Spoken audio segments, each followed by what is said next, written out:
Hello everyone, welcome to Syriana Analysis. Today we are diving into a topic that has been shaping global politics and economics for decades: globalization.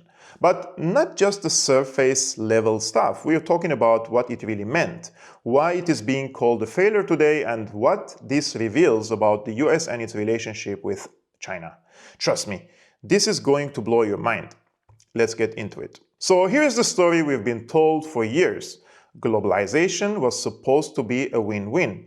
Rich countries would move up the value chain, focusing on high-tech, high-profit industries, while poorer countries would handle the simpler, lower-value production. It was supposed to be a rising tide that lifted all boats. Sounds great, right? But here's the twist. It didn't work quite well. And recently, US Vice President J.D. Vance admitted something pretty extraordinary about this whole system. Let's break it down. Because there were two conceits that our leadership class had when it came to globalization. The first is assuming that we can separate the making of things from the design of things. The idea of globalization was that rich countries would move further up the value chain while the poor countries made the simpler things. You would open an iPhone box and it would say designed in Cupertino, California. Now the implication, of course, is that it would be manufactured in Shenzhen or somewhere else. And yeah, some people might lose their jobs in manufacturing, but they could learn to design, or to use a very popular phrase, learn to code. But I think we got it wrong. It turns out that the geographies that do the manufacturing get awfully good at the designing of things. There are network effects, as you all well understand. The firms that design products work with firms that manufacture.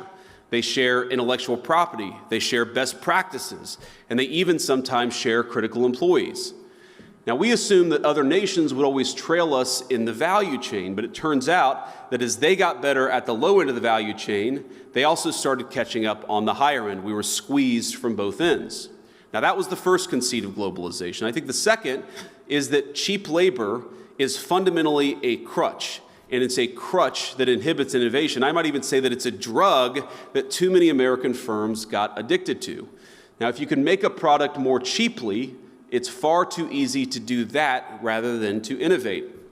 And whether we were offshoring factories to cheap labor economies or importing cheap labor through our immigration system, cheap labor became the drug of Western economies. And I'd say that if you look in nearly every country from Canada to the UK that imported large amounts of cheap labor, you've seen productivity stagnate. I don't think that's not a total happenstance. I think that the connection is very direct. Now, one of the debates you hear on the minimum wage, for instance, is that increases in the minimum wage force firms to automate.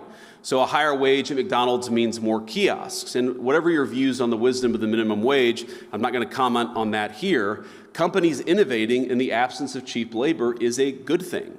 I think most of you are not worried about getting cheaper and cheaper labor. You're worried about innovating, about building new things, about the old formulation of technology is doing more with less. You guys are all trying to do more with less every single day. And so I'd ask my friends, both on the tech optimist side and on the populist side, not to see the failure of the logic of globalization as a failure of innovation. Indeed, I'd say that globalization's hunger for cheap labor is a problem precisely because it's been bad for innovation. Both our working people, our populists, and our innovators gathered here today have the same enemy. And the solution, I believe, is American innovation. So Vance said that the idea of globalization was for rich countries to stay on top, while poorer countries stayed in their lane as cheap labor. But here is the kicker. China didn't play long. Instead of staying in the cheap labor box, China started climbing the value chain itself. And according to Vance, that's why globalization failed. Wait, hold up. Did globalization fail because it didn't keep poor countries poor? Here is the uncomfortable truth. The real goal of globalization wasn't to reduce global inequality, it was to maintain it, to create a permanent economic hierarchy where rich countries controlled the most profitable sectors and poorer countries stayed stuck in low-value production. In other words, it was about keeping the global south in its place. And this isn't just some conspiracy theory. Vance's admission makes it clear. The US never intended for poorer countries to truly compete. They were supposed to stay subordinate forever. This mindset explains so much about US foreign policy in recent years. From semiconductor export controls to investment restrictions, these policies aren't really about national security. They are about preserving a global economic order where poorer nations, especially China, know their assigned place and stay there. In other words, the real China threat isn't about military power or espionage, it is about China stepping out of the economic lane the West assigned to it, and that is a threat to the entire system. Here's the irony. Globalization was supposed to spread market principles worldwide, and guess what? It worked. China succeeded better than anyone expected, but instead of celebrating that success, the US is now trying to change the rules of the game. Why? Because the real unspoken goal was never to level the playing field. It was to keep it titled in favor of the West. Think about that for a second. A system designed to spread prosperity is being abandoned because it worked too well for the wrong people. That's not just ironic, it is revealing. So what does this mean for the rest of the world? Vance's words send a clear message. If you are a developing nation, your economic advancement is seen as a threat, not a success.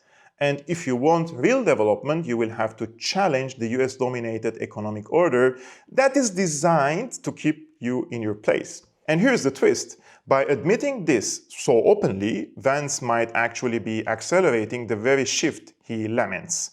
More nations are waking up to the fact that genuine development requires independence from a system that is rigged against them. So what do you think about this? Was globalization always a rigged game? And is the US finally showing its hand? Let me know in the comments below, and don't forget to like, share and subscribe. We are only 4,000 subscriptions away from 100K goal. Peace be upon you, upon your families. Salam.